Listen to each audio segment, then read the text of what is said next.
I'm going to show you rolling out the hamstrings on the foam roller. So the hamstrings are these muscles here on the back of your thighs. They're really prone to getting tight and lots of tension. So this is a really lovely exercise for releasing all of that tension. So we're going to start with the roller underneath the knees.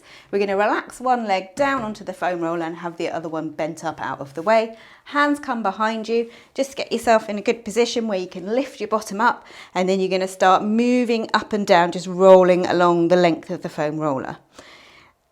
And so to get the full length of the muscle, you might need to start to move your hands a little bit so that you can roll all the way up to the crease where the leg meets the bottom.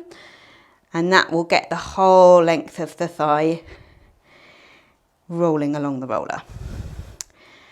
So we do this for say 30 seconds to a minute, depending on what you can tolerate. It's quite a strong exercise for your arms, so you might need to take little breaks. And then you can start to turn yourself so that you can roll out one side of the muscle. So we've got 3 hamstring muscles, 2 on the inside and 1 on the outside. So it's actually really useful to be able to turn your body so that you can get those individual muscle bellies rolling along the roller. So working on the biceps here is on the outside, and then I'm going to turn away towards the wall. It's a little bit more difficult to get into,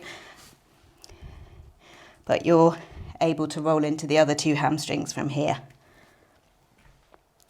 So that is rolling out your hamstrings on the foam roller.